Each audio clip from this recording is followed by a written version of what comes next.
So dear friends, ladies and gentlemen, good afternoon if you are joining us from beautiful springtime Montreal, and a beautiful good evening if you are joining us as the two featured presenters of today's event do from Israel. A beautiful good evening to you. Welcome to the presentation of the inaugural Concordia University Library, Azrieli Institute of Israel Studies Best Book Award in Israel Studies. This event marks the end of a long but very eventful, very exciting year in the life of the Azrieli Institute. It was a year that was also very special because it was spent in the spirit of the Institute celebrating the completion of one full decade since we started bringing the serious academic study of Israel to the campus of Concordia University, but more broadly speaking, to the community at large in Montreal.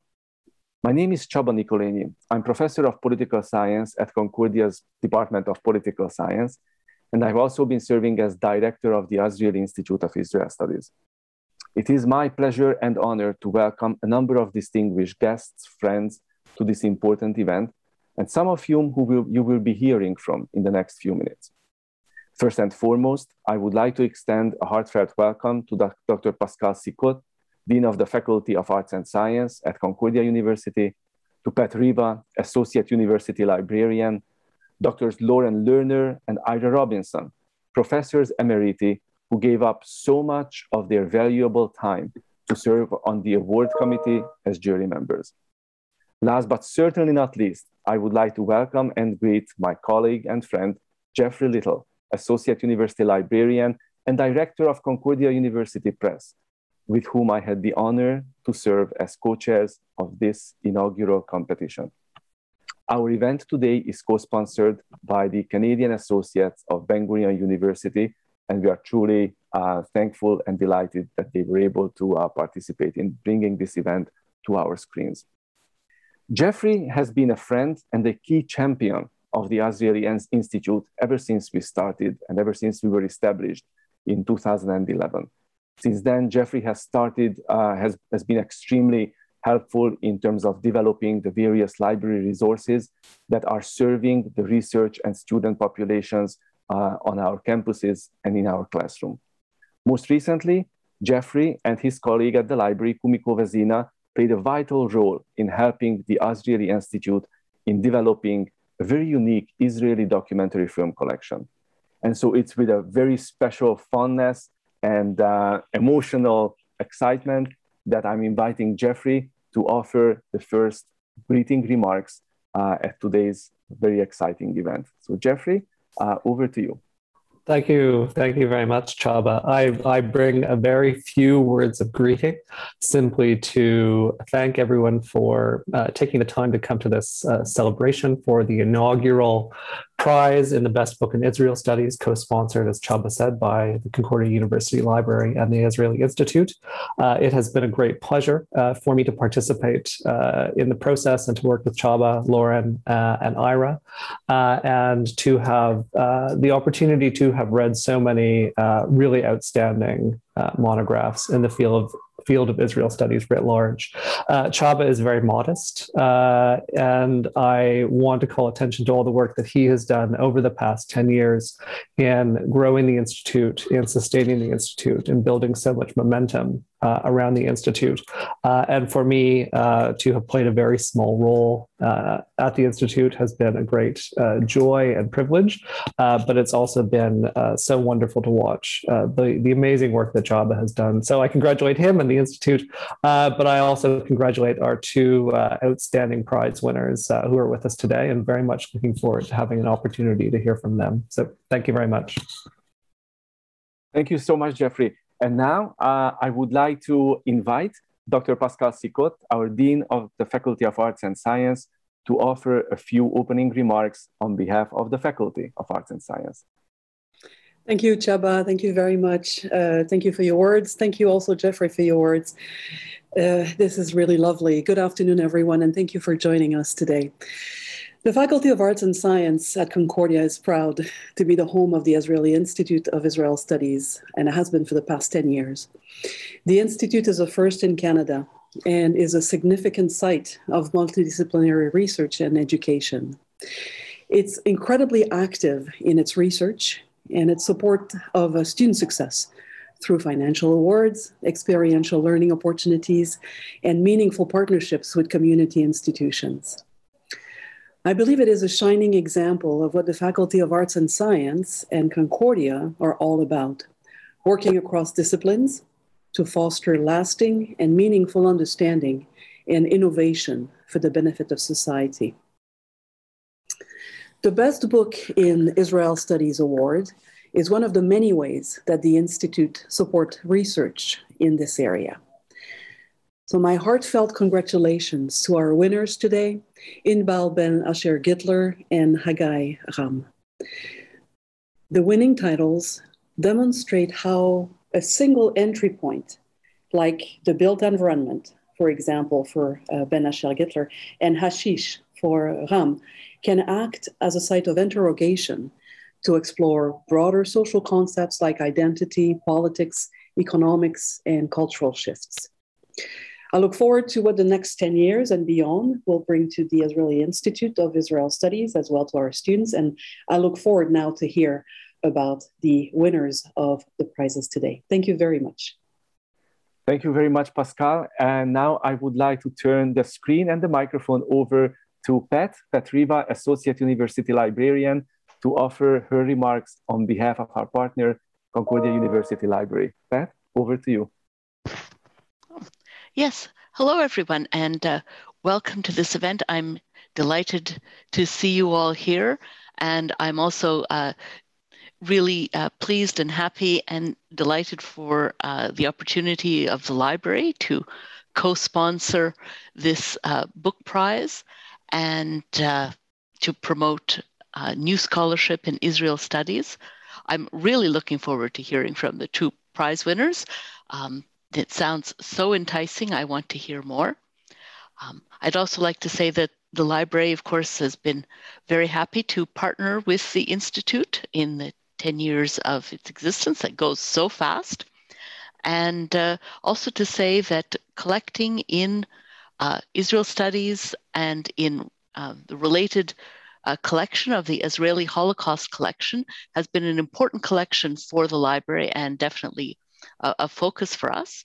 The Azrieli Holocaust collection was established all the way back in 1984 by David J. Azrieli, who gave a very generous endowment that continues to support the collection today.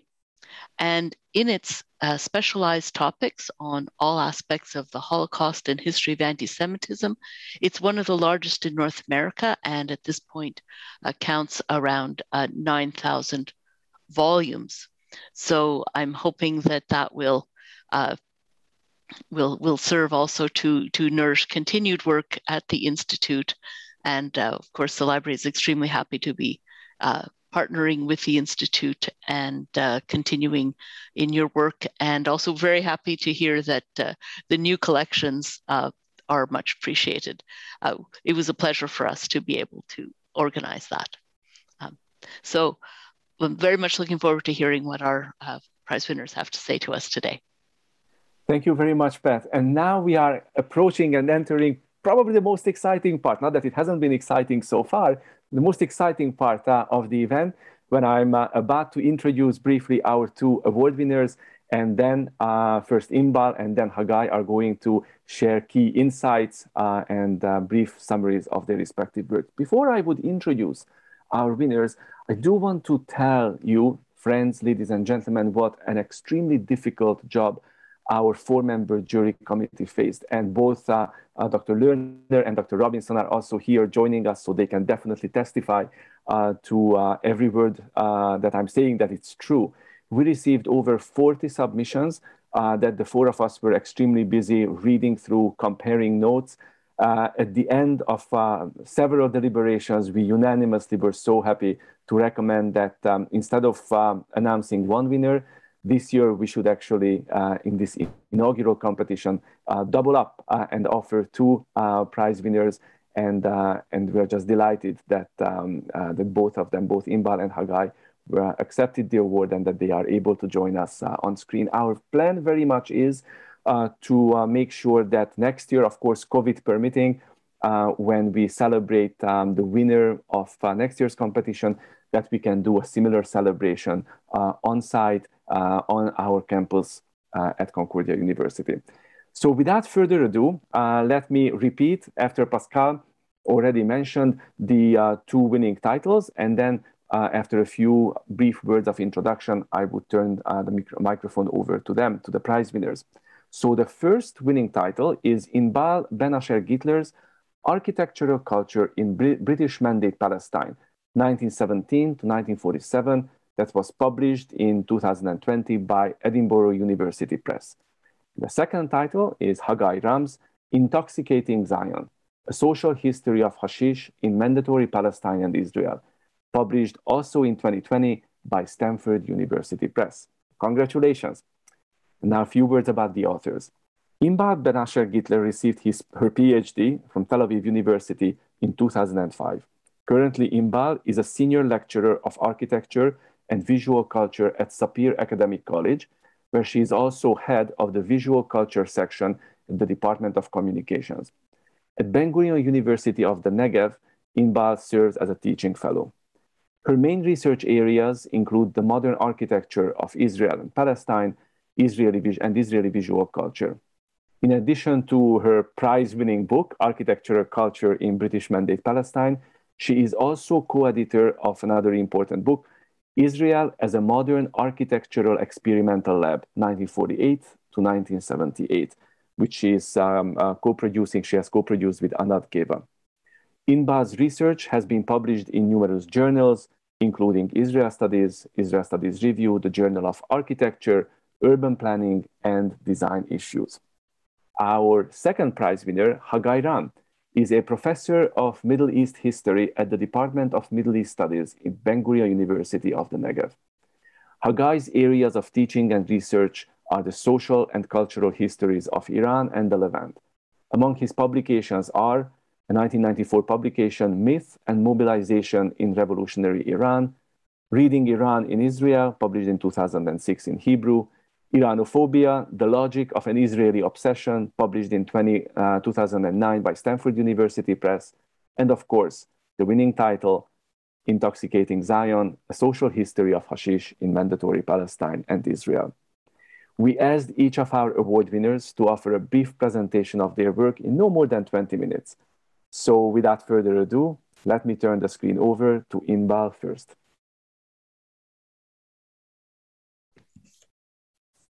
Thanks. Let me see if the screen sharing is working.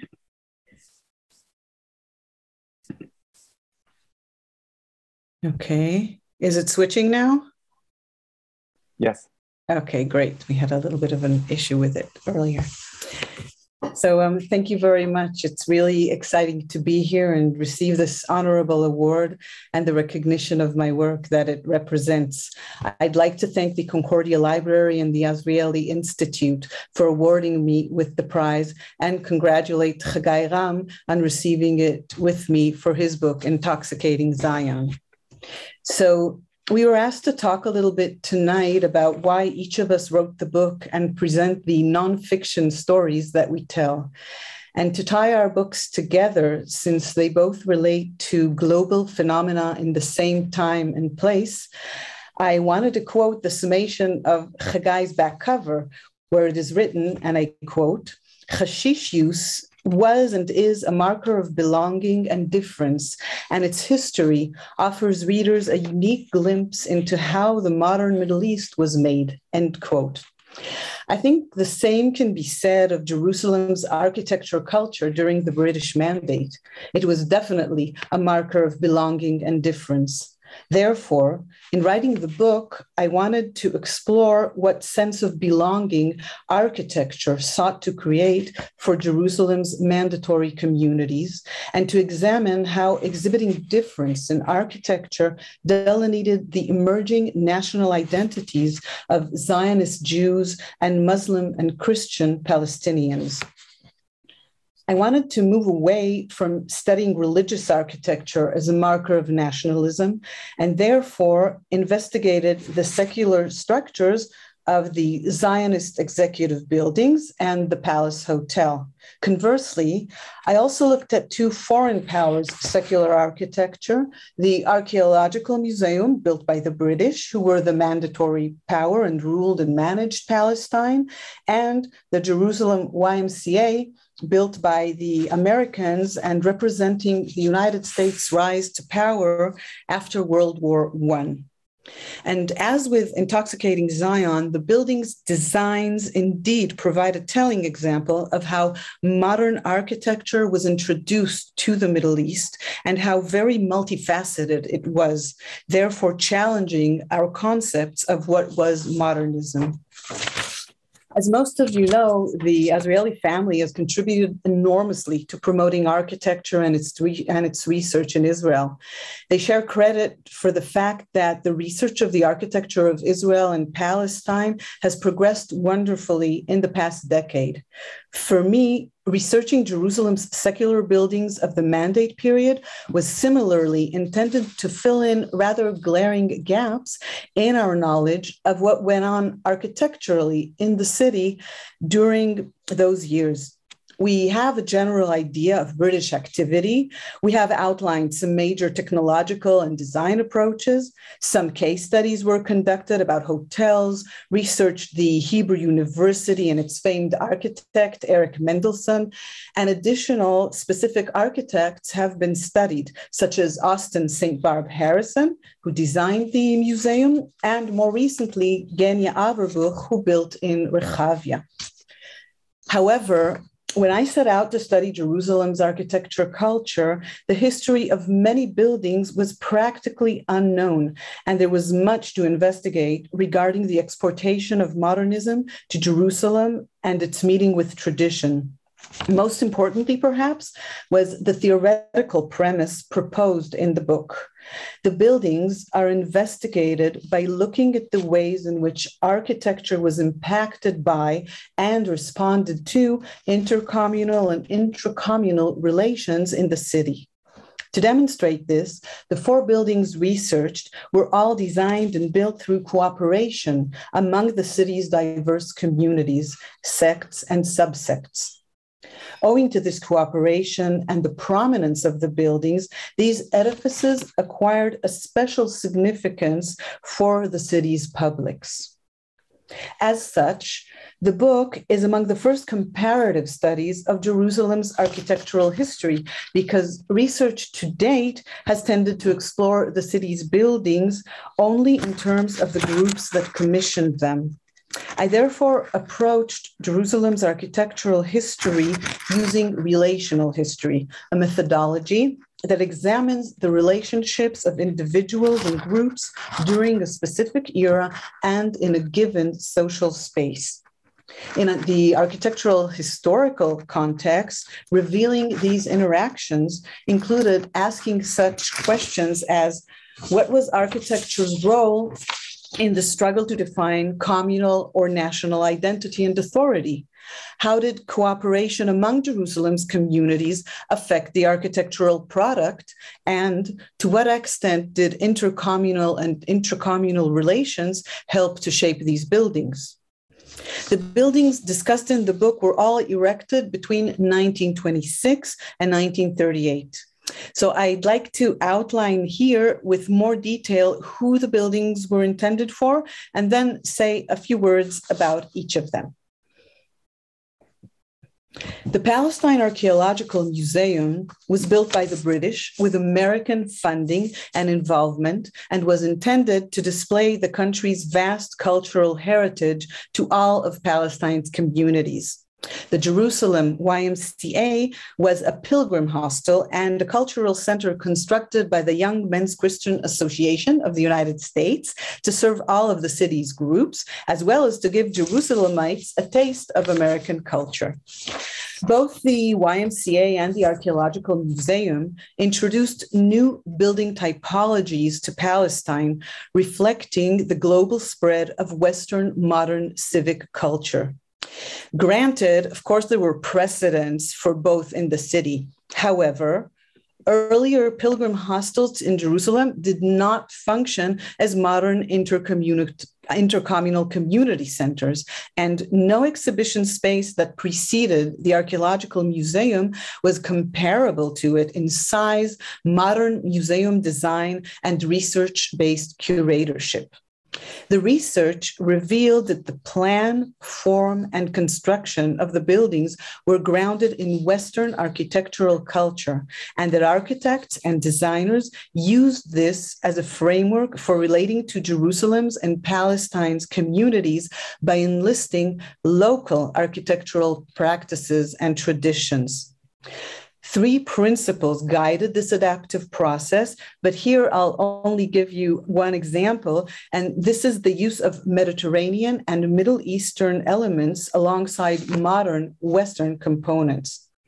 For example, in the Archaeological Museum, the arcaded courtyard that you see here and domed exhibition halls serve as outstanding examples. In the Jerusalem YMCA, it is evident in the domed gymnasium and auditorium, as well as in the tower. The tower dome resembled a minaret, yet its height, which exceeds by far all the ancient towers of the old city and those of more recent buildings, renders its modern technology explicit. The Zionist executive building housed the offices of the major Zionist organizations at the time. It was erected by the Zionist movement to represent Palestine's Jewish community in its entirety.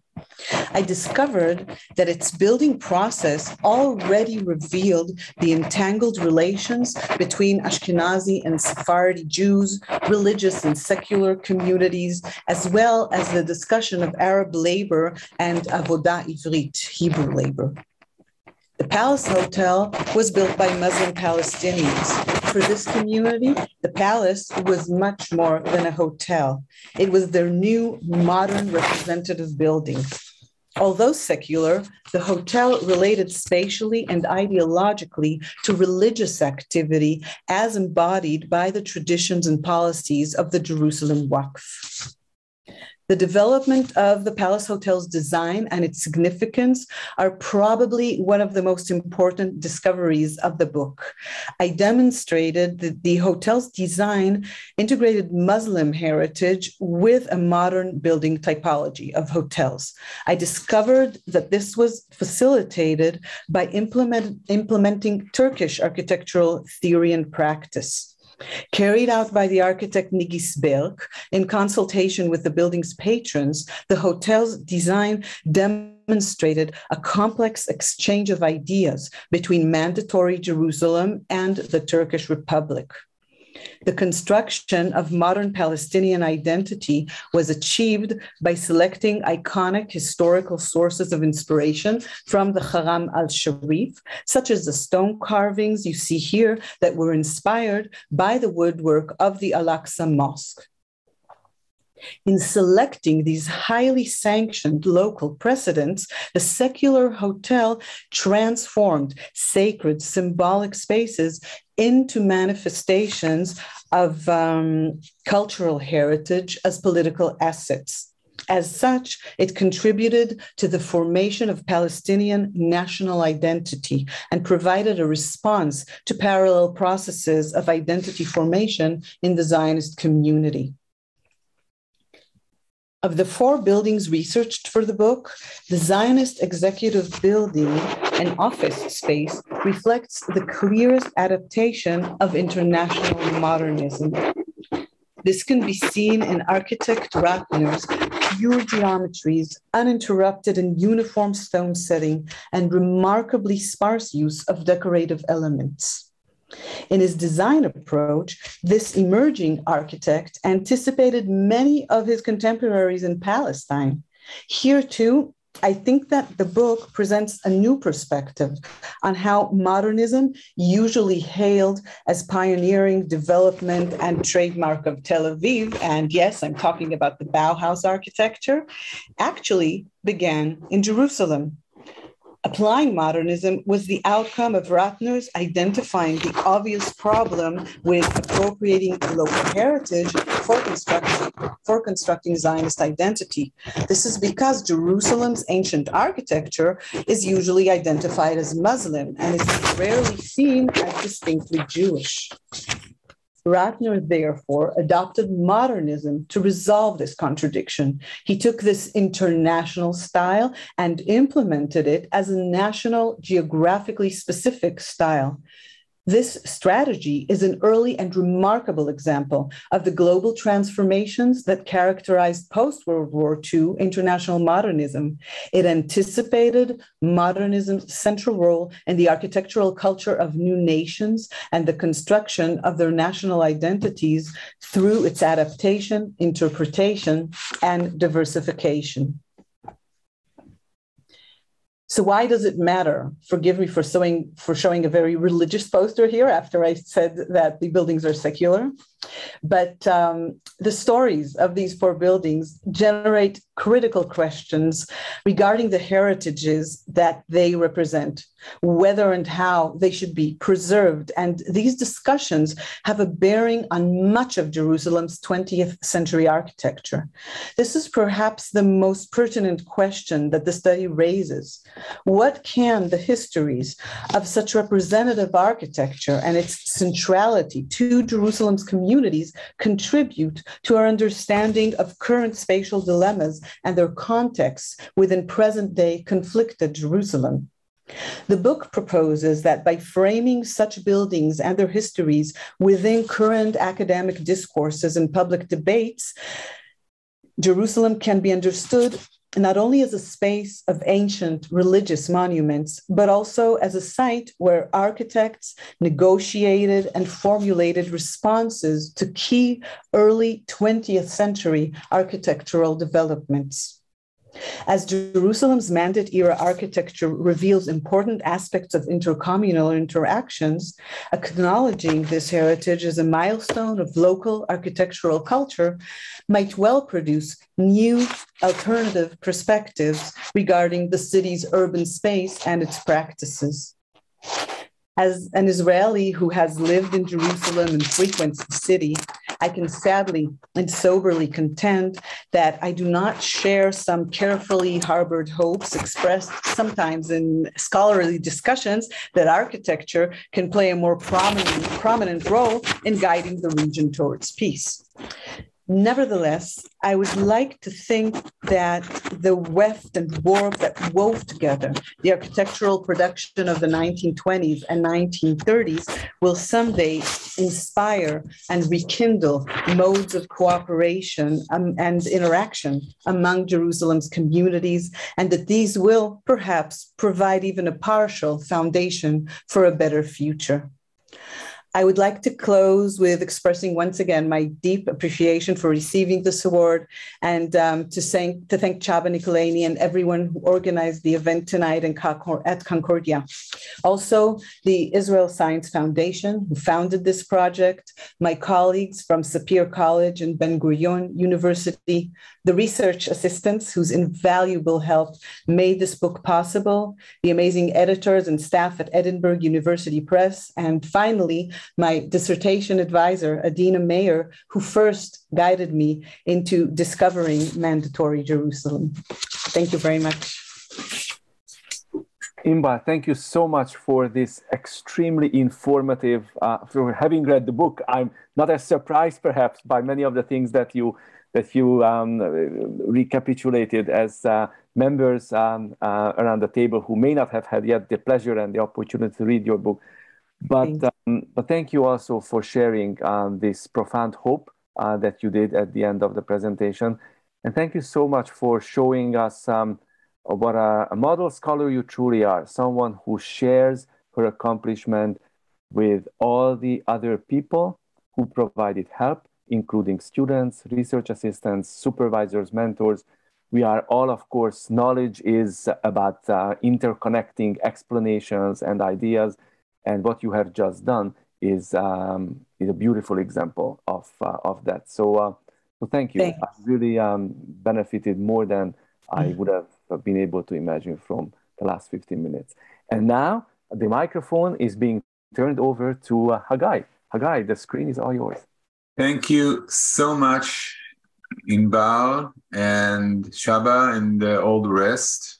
Let me try to share it. Okay, do we all see this? Yeah. Great. Okay, I really can't overemphasize my vast gratitude to all the people in the Israel Center and the Concordia University Library who were involved in choosing my book to be one of the recipients of this prestigious prize. I'm really honored and humbled. To be sure, I was utterly unprepared to receive the message about the prize, and it actually left me a bit speechless. And it is because that researching and writing this book has been, for me, ridden with difficulties, agonies, and anxieties. And it was perhaps the most difficult intellectual endeavor of my entire career.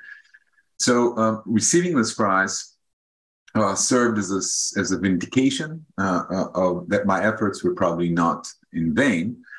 And lastly, that my book was chosen for the prize, along with Inbal's book, which is exceptionally brilliant, has only increased my joy and satisfaction.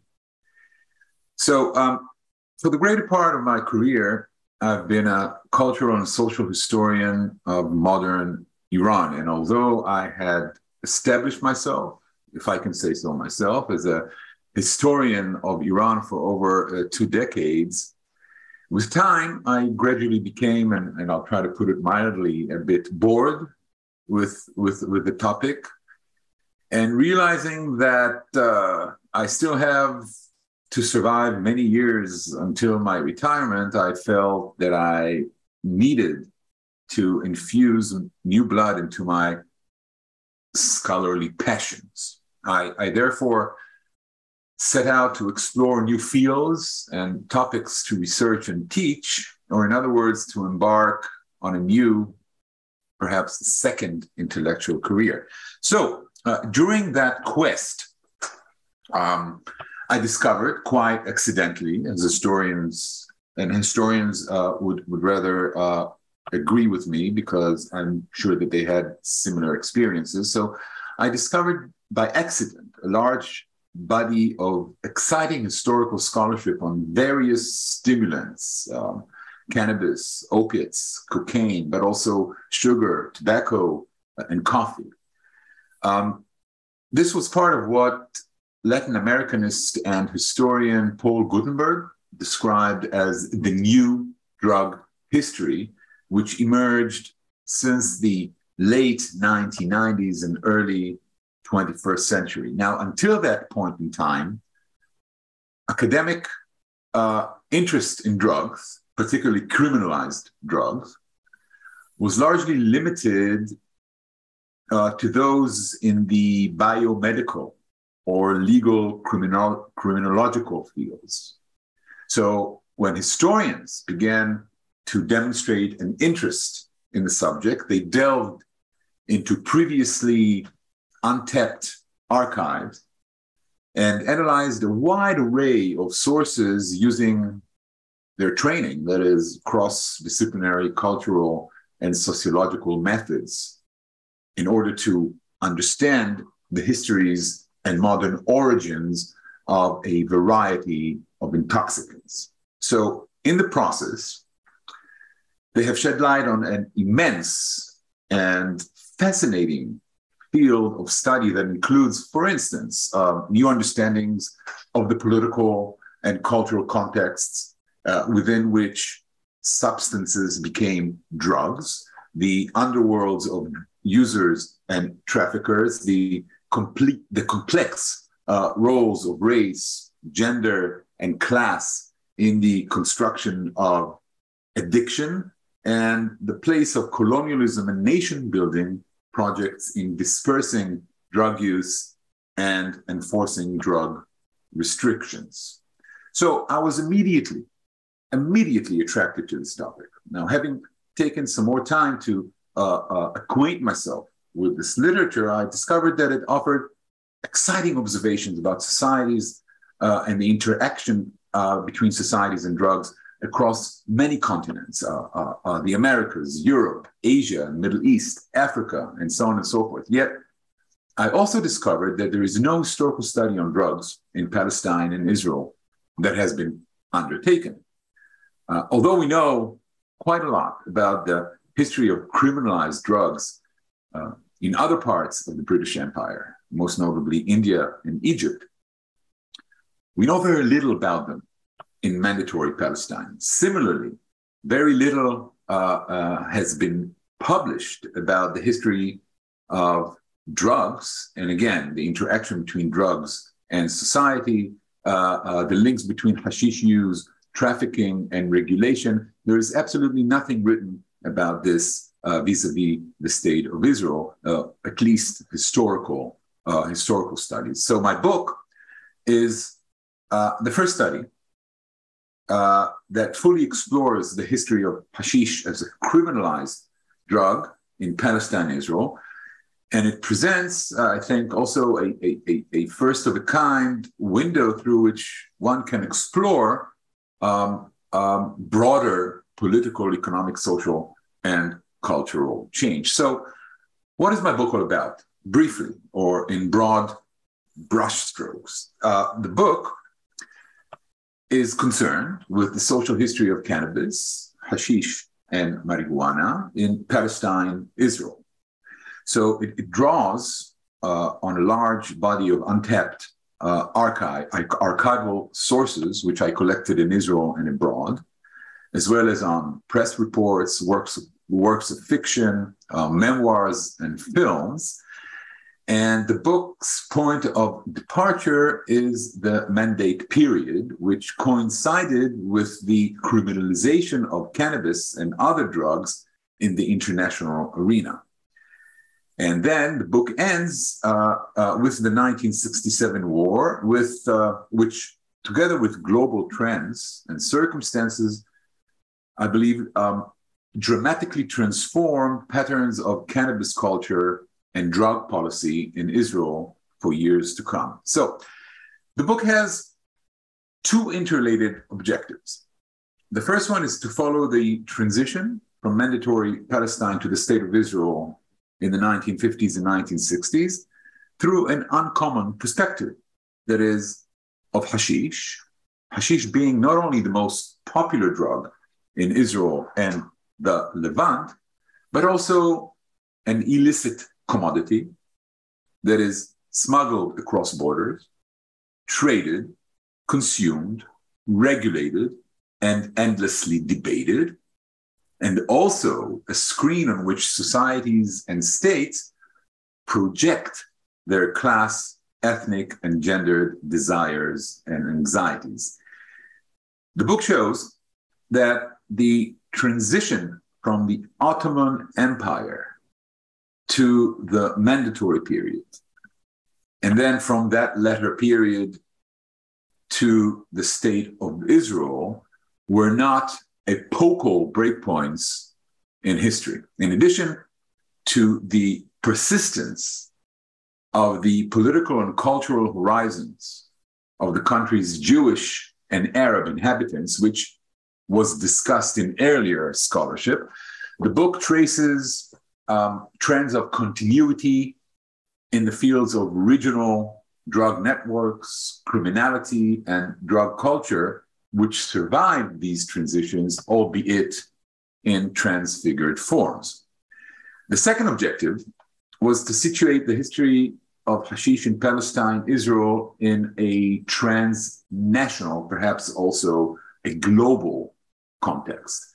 You see, the forces that were at play in the rise of hashish culture in Palestine and Israel originated elsewhere in the Levant and beyond. Contrary to conventional wisdom, and in stark contrast to Egypt, which has probably the longest history with hashish in the Arab Middle East, hashish consumption in late Ottoman Palestine appears to have been negligible. This, however, began to change with the establishment of unprecedented global and regional controls over opioids and cannabis in the interwar years, the 1925 League of Nations Opium Convention being the main case in point. So to overcome these incipient drug control regimes, new circuits of exchange linked Palestine and later Israel to illicit supply chains stretching from Lebanon, the producing country in the north, to Egypt, the consuming country in the south, ensuring the smuggling of vast quantities of hashish supplies across its territory, and also ensuring the emergence of interwar Palestine as the largest hashish depot in the Arab Middle East. Now, as I show in my book, numerous types of traffickers converged in the Levant to exploit the hashish bonanza and to reap outrageous profits. Now, these included ordinary Palestinians, Arabs from adjacent countries, international gangs from different countries in Europe and the Middle East, British soldiers who were stationed in Palestine and Egypt, and significantly, also Zionist paramilitary organizations that fought the British.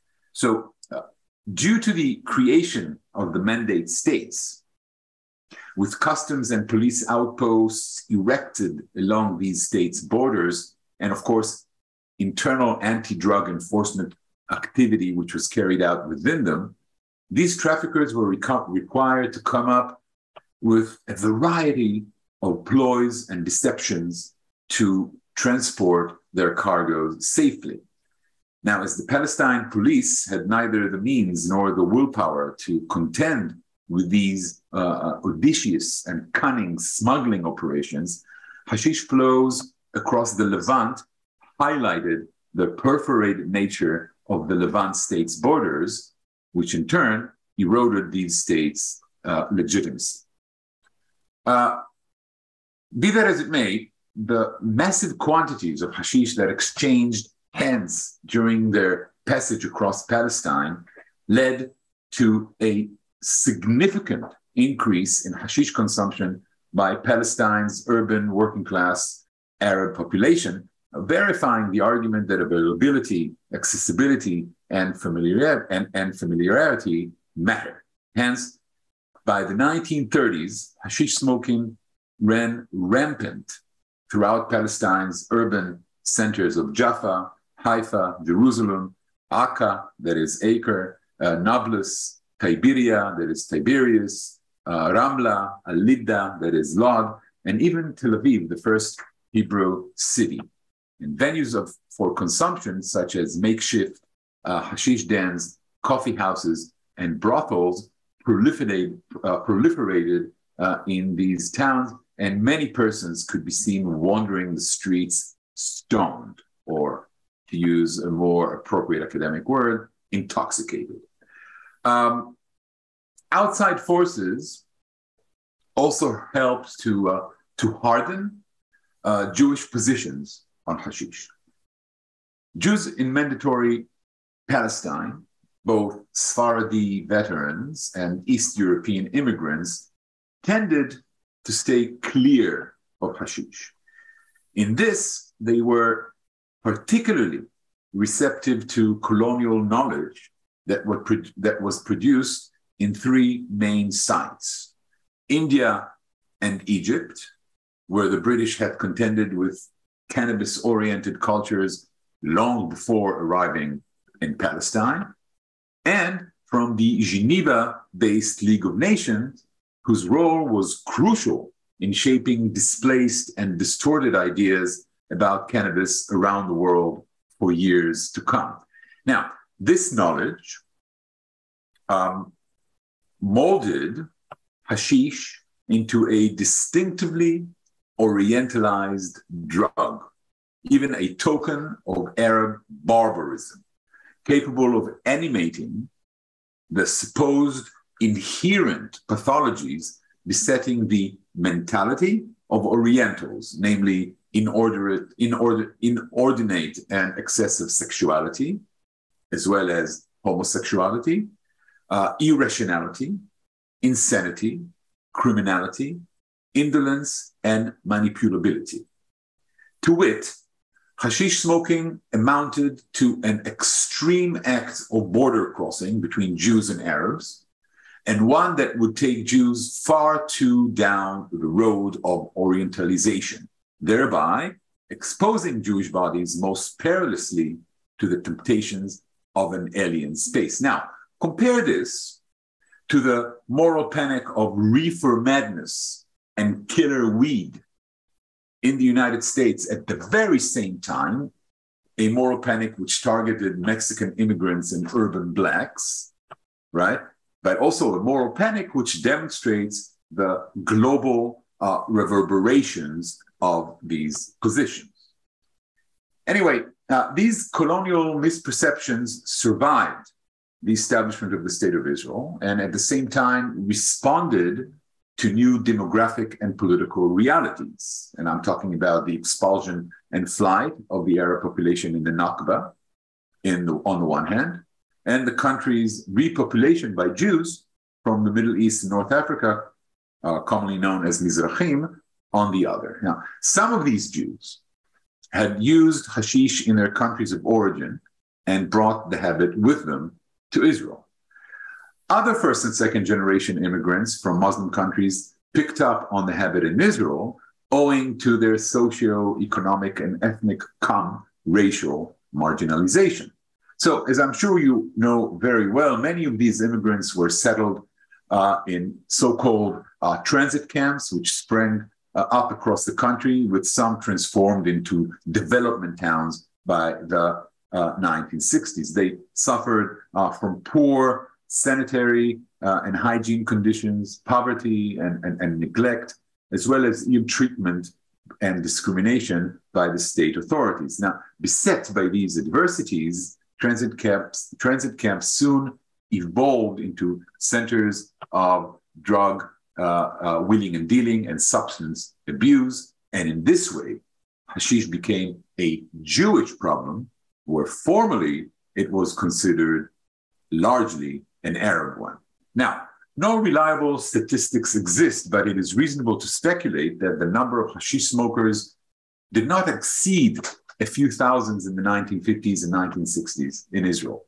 Yet there were plenty of establishment, moral entrepreneurs for whom hashish consuming Mizrahim endangered the very Western foundations of the Jewish state, bringing it to the brink of becoming a full-fledged Arab or Levantine space. Interestingly, the primary terms that expressed these fears were contagion and a plague, as though hashish smoking was a disease that might spread to the enlightened European, not to say white, sectors of Jewish society in Israel. Now, these metaphors, as I also show, are reminiscent of older continental European anxieties of reverse colonialism, which spoke of an insidious invasion of Orientals, mainly Chinese, and Oriental drugs, mainly opium, disrupting metropolitan life by debilitating and immobilizing its citizens.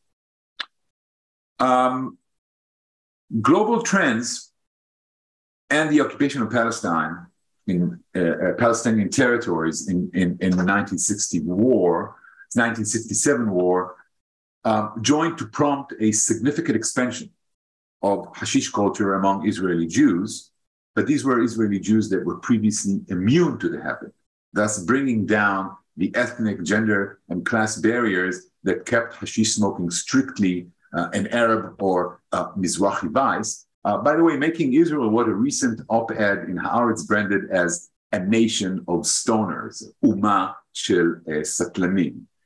Although the normalization, and I might add the quasi-legalization, and I don't have time to go into that, of recreational cannabis use in Israel, although it has been gaining steam in recent years, as old mythologies about the drug have lost their credibility, remnants of obsolete Oriental fantasies about cannabis remain. A blatant example of this is a short 33-second video clip produced by the Israel Anti-Drug Authority in 2006, with which I will conclude. Designed to dissuade teenagers from using intoxicants, particularly cannabis, and also broadcast on Israel's main public television channel, the clip was produced in the style of the dilettante Lest Will and Testament videos by Muslim suicide bombers. It shows a teenage boy holding a bong as a deadly weapon, standing in front of an unsteady camera and reciting the following words. I, Omer Kendall, age 16 of Ra'anana, bid goodbye today from my parents Ronit and Shmuel, and from my sister Karen, and I'm going to a party in Tel Aviv. There is only one way to be truly liberated, to take drugs and to get real stoned. Don't cry, mama. I'm going to paradise. So it is easy, I think I can stop sharing. It is easy to see in this short clip echoes of Orientalist fantasies about hashish-taking Muslims, which were dressed up in 21st century Islamophobic garb. See, at the time of the clip's broadcast, the final days of the Second Intifada and the height of President George W. Bush's global war on terror, the suicide bomber had in the US, in Western Europe, and in Israel become emblematic of the so-called Islamic death culture. The clip deliberately played on the strings of these sentiments that were rampant in Israeli society at the time. But at the same time, it also drew upon the vocabulary of 19th and early 20th century images of cannabis, namely that hashish is an Oriental substance used by uncivilized Muslim Arab zealots who champion a ritual of death rather than a ritual of life. Whatever the case may be, it appears that the Zionist nightmare of assimilation into the Levant, a nightmare that had haunted Jews in Palestine and Israel since the 1920s, has materialized, at least to the extent that drug culture is concerned. Thank you so much for your attention, and thank you again so much for the very honorable and prestigious prize. Thank you so much. Hagai, thank you so much for this fascinating, detailed, insightful summary and presentation of your work. And I do want to thank you also on a personal note for putting the story of the book and the story of your scholarship in that personal context of how you arrived at, as we all do, you know, we are all academic scholars. Every so often we get to the point when we need some new, fresh idea, a fresh perspective, something new, something alternative to do. And your search for that new scholarly blood, if you will, resulted in this very first academic study of something that that just wasn't there before. And kol hakavod, and congratulations. And once again, we were delighted to nominate you and give you one of the two prizes this year. So, ladies and gentlemen, friends, we have not much time, but we do have some time to entertain a couple of questions. And in the interest of time, I would suggest that we invite those of you who would like to ask our award recipients a question directly. Please raise your hand virtually. And at that point, Cory would be able to make sure that you're unmuted, or you can unmute yourself. So perhaps we can have 2 or 3 questions before we would conclude the event. So if you would like to put a question to either Inbal or Hagai, please come on up to the microphone, as I would say in a real class setting. We do have a beautiful comment from Rudy, who is sending through the chat box. Huge thank you for both speakers for their very interesting talks. So thank you, Rudy. Any questions? Any questions? If there is no question coming forward, then let me take perhaps a moment to use the opportunity and the privilege of chairing and moderating this event to ask the same question, to put the same question to both Ingal and Haggai. And that is the following. In every book that we write, inevitably there is a part, there is a story, there is perhaps a building, in the case of Inbal, that gives us more headache, either intellectually or in terms of finding the right explanation, the right account, of not being satisfied with how you're making sense of the problem, the puzzle, something that just doesn't let you sleep. Not that you ever sleep restful nights until the book is finished and published. What is that point? What is that story? What is that character or material in the architectural culture of Mandate Palestine, British Mandate Jerusalem?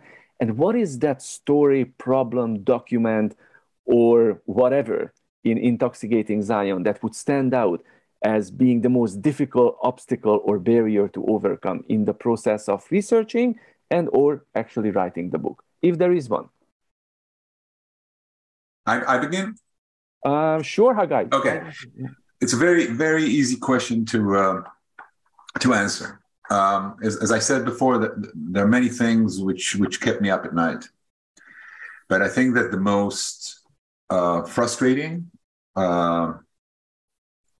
lack in my research was that people who are engaged in the business of drugs, whether they are traders, whether they are dealers, or whether they're users, whether they're traffickers, usually they don't leave any records behind.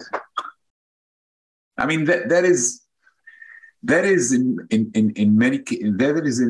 principle a major problem of a social historian who endeavors to kind of give voice to the ordinary people, and these are the people who don't leave their voice and don't leave their records behind. But this is exceptionally true when you deal with criminal activity. People that not only do not leave any records behind, but people who are also willing sometimes to harm somebody else in order to hide his own activity.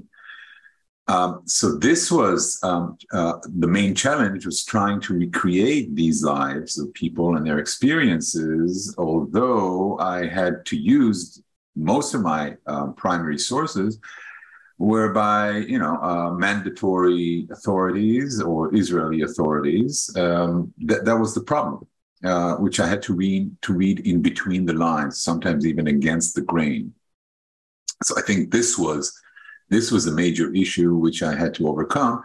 And this was the reason why I had so many sleepless nights, because I always thought that I had nothing authoritative and that I can't say anything authoritative, and that I really have no findings whatsoever, right? So this was something that accompanied me throughout my research. How do I give voice to these people? I think it would be fascinating to have these discussions with your graduate students. Like, methodologically speaking, as a social historian, how do you write this kind of social history? Is it history, or is it... I would love to be a fly on the wall in one of those graduate seminars. Thank you, Haggai. Inbal, anything that stood out in the process of your writing the book, researching for it? Thank you. Well, there were a lot of things, but I would say one of them, two that I think worth mentioning now. One is the fact that the architects I dealt with were relatively unknown. Some of them have, received a little bit of research, but the problem was that, even though my approach is also, very social and cultural, you still want to know more about the architect and be a fly on the wall of what he was thinking when he designed what he did. And that was rather difficult. Some of them have left surprisingly very little, material, very little, I would say, too little early drawings for what I would have liked to work with. That was one thing. And the other thing sort of ties a little bit to what Chagai said, and that's what they tried to conceal. Because in these intercommunal relations, when a Muslim hires a Jew to do most of the work on the Palace Hotel, he doesn't want anybody to know that, So I had to do a lot of searching and looking, and also, debate whether a newspaper source is reliable enough when, there is an outcry on Jewish labor or an outcry on Arab labor, etc. And these relationships were oftentimes exactly what they tried to conceal, and not have anybody know that they're in fact cooperating, because the political stakes of somebody knowing about it were very, very high. Wonderful. Thank you so much. Thanks to both of you for sharing these fascinating and, in terms of academic and scholarship, very difficult choices and methodologies to confront. Thank you. I don't see any other questions. So if there are no other comments or questions coming from the audience, then it is time for me to bring this event to its conclusion. And I would like to do so first and foremost by once again acknowledging and thanking the tremendous support, cooperation, and help that my dear friend and colleague Jeffrey Little from Concordia University Library has shown and given throughout this process.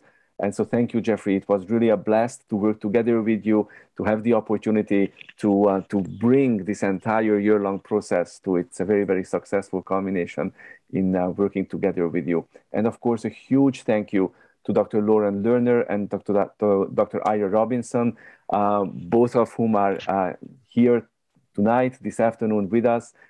They were the other two members of the jury committee, and their selfless dedication to helping to grow the Institute, to making sure that this inaugural competition and process will be as successful as it clearly has been. I do not find the words to express my gratitude for all that you have done. And last but certainly not least, a huge thank you to our communications advisor, Cory Newman, a former student who's been working his technological magic to make sure that Inbal, Chagai, Jeffrey, and I were always connected, and that finally we were able to bring this wonderful piece of scholarship to every registered participant's computer screen today. So Cory, thank you for everything that you do, everything that you've done. Inbal, Chagai, once again, kol hakavod, mazal tov, congratulations. And we look forward to staying in touch and learning more about your future scholarships. And we certainly look for an opportunity to welcoming you to Montreal and to the campus of Concordia University once your schedules and the COVID pandemic or the post-COVID reality allows. Thank you, everyone. Stay healthy. Thank you so much. Have a wonderful, Thank you very much. Good night. Bye-bye. Thank you. Bye-bye.